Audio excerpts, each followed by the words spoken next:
Bismillahirrahmanirrahim. Assalamualaikum warahmatullahi wabarakatuh. Alhamdulillah wassalatu wassalamu ala Rasulillah wa ala alihi wa sahbihi ajma'in. Asyhadu an la ilaha illallah wahdahu la syarikalah wa asyhadu anna Muhammadan abduhu wa rasuluhu allazi la nabiyya rasula ba'dah. Rabbi israh li sadri wa yassir li amri wal 'uqdatam min lisani yafqahu qawli. Rabbana zidna ilma warzuqna fahma. Amma ba'du. Sahabat-sahabat sekalian, melanjutkan kembali materi kita di serial Astronomi Islam. Kali ini kita akan membahas Julian Day. Apa itu Julian Day atau sistem penanggalan Julian? Sistem penanggalan Julian adalah sistem penanggalan yang digunakan oleh para astronom untuk menentukan tanggal dan waktu. Sistem ini didasarkan pada Julian Day Number atau tanggal hari Julian, yaitu nomor hari yang berurutan sejak awal tahun Julian. Awal tahun Julian adalah 1 Januari tahun 4713 sebelum Masehi.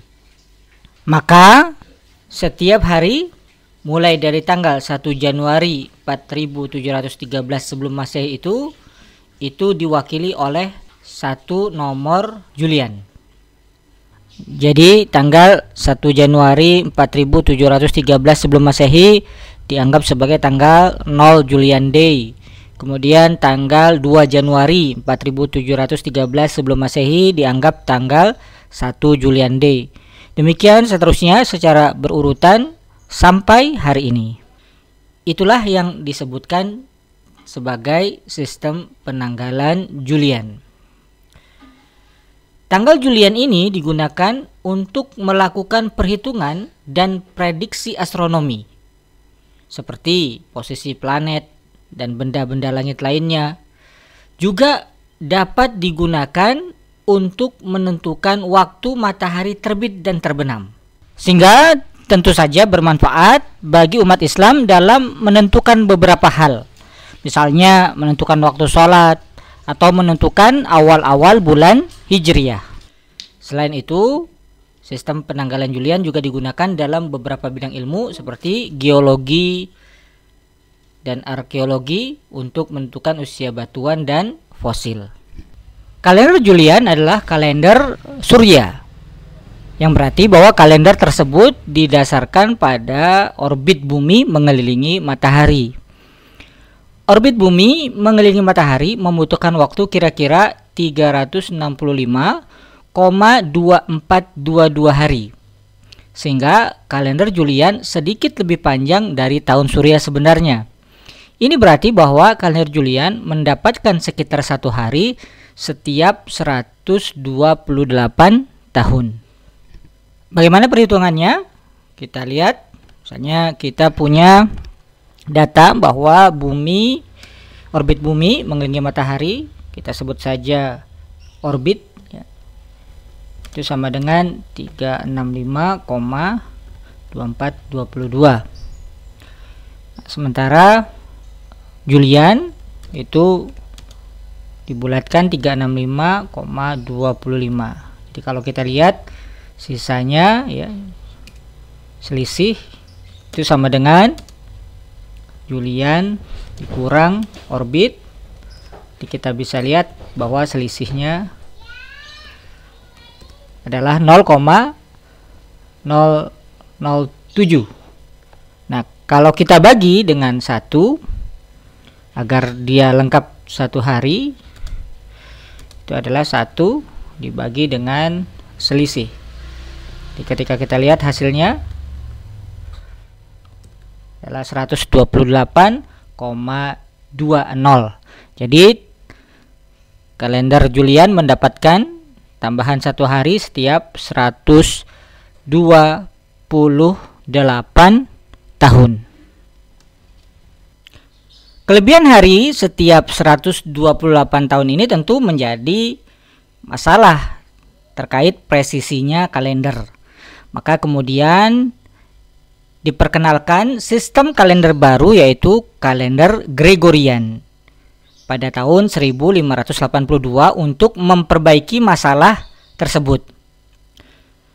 Kalender Gregorian adalah modifikasi dari kalender Julian dan memiliki tahun kabisat setiap 4 tahun. Jadi kalender yang kita gunakan sekarang adalah kalender Gregorian dengan tahun kabisat setiap 4 tahun. Tetapi tahun kabisat itu tidak berlaku untuk tahun yang habis dibagi 100 tetapi tidak habis dibagi 400. Jadi jika kita lihat setiap 4 tahun kalender Gregorian di bulan Februari mendapatkan tambahan 1 hari menjadi 29 hari. Tetapi ini tidak berlaku pada tahun yang habis dibagi 100 tetapi tidak habis dibagi 400. Contohnya kalender tahun 1800 walaupun dia habis dibagi 4 ya, tetapi dia tidak habis dibagi 400. Sehingga kalender tahun 1800 kita lihat di bulan Februari tidak ada penambahan tanggal 29, tidak ada penambahan 1 hari sehingga tetap 28 hari. Dengan demikian jika kita hitung tahun Gregorian itu akan kelebihan 1 hari setelah 3330-an tahun. Dan ini tentu jauh lebih presisi dibandingkan tahun Julian yang mendapatkan kelebihan 1 hari setiap 128 tahun. Selanjutnya kita akan analisa setiap berapa tahunkah kalender Gregorian itu mengalami kelebihan 1 hari. Nah, untuk menghitung hal tersebut, kita ketahui bahwa syarat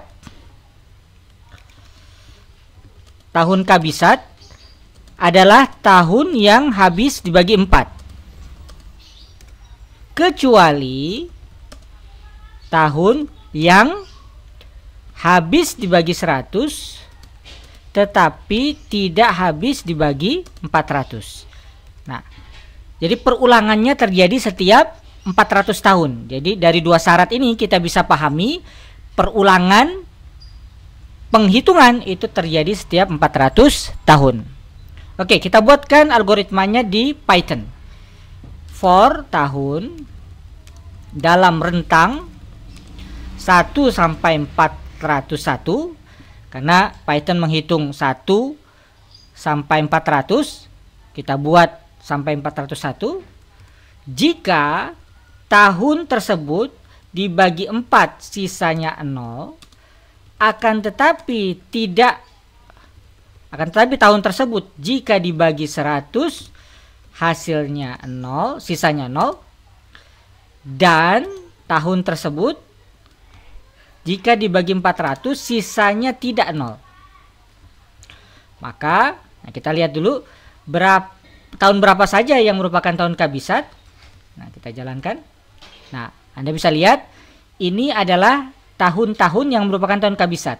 Kita bisa lihat di sini ya, walaupun 100 itu bisa dibagi dengan 4, akan tetapi bilangan 100 itu tidak bisa dibagi dengan 400, sehingga tahun 100 tidak masuk ke dalam tahun kabisat. Ada berapa jumlah bilangan tahun dalam rentang 400 tahun yang merupakan bilangan kabisat? Bisa kita buat seperti ini, jumlah sama dengan, kita buat iterasi seperti ini, sama dengan jumlah plus 1, kemudian kita print. Jadi jumlah tahun kabisat dalam rentang 400 tahun adalah jumlah. Oke, ini kita komen dulu. Nah, kita bisa lihat bahwa jumlah tahun kabisat dalam rentang 400 tahun adalah 97. Ada 97 bilangan tahun dalam rentang 400 tahun yang merupakan tahun kabisat.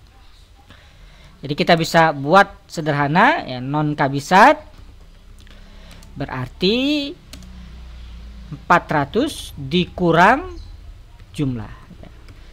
Jadi kalau kita munculkan juga print jumlah tahun non kabisat dalam rentang 400 tahun adalah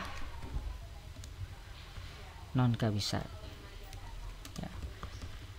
Oke. Nah, berarti dalam rentang 400 tahun jumlah tahun kabisat ada 97, jumlah tahun non kabisat ada 303. Nah, dari sini kita bisa hitung bahwa orbit bumi mengelilingi matahari secara astronomi itu 365 hari, 2422. Ini perhitungan astronomi. Jumlah hari Gregorian dalam 400 tahun, variabelnya kita buat panjang seperti ini supaya jelas ya. Itu berarti jumlah hari dalam tahun kabisat yakni 366 hari dikali 97, karena ada 97 bilangan tahun yang merupakan tahun kabisat, ditambah 365 hari pada hari-hari biasa non kabisat, yaitu sebanyak 303 bilangan tahun. Maka kalau kita jumlahkan jumlah hari Gregorian dalam 400 tahun, kita akan dapatkan ada 146.097 hari dalam 400 tahun. Nah, kita akan bandingkan dengan orbit yang dibutuhkan dalam 400 tahun. Jadi ini sama dengan orbit dikali 400. Nah, kita print orbit dalam 400 tahun. Kita jalankan. Nah, kita lihat ada selisihnya, kita hitung selisihnya. Selisih sama dengan jumlah hari Gregorian dalam 400 tahun dikurangi orbit dalam 400 tahun. Kita print selisih. Nah, Anda lihat bahwa setiap 400 tahun itu ada selisih 0,1199 hari setiap 400 tahun.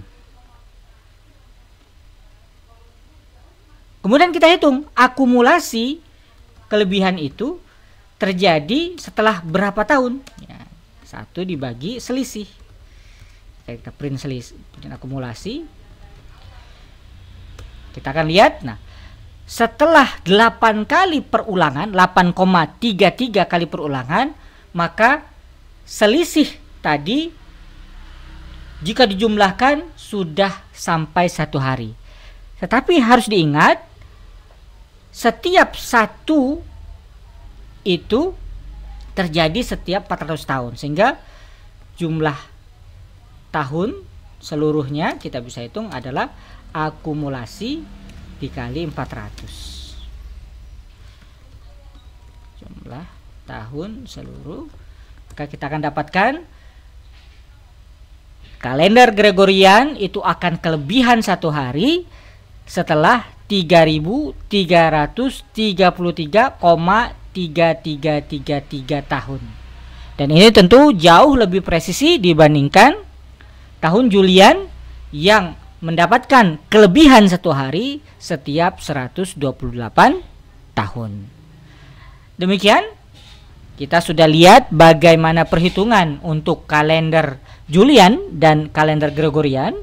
Selanjutnya di video yang akan datang kita akan membahas bagaimana konversi dari tahun Gregorian ke tahun Julian.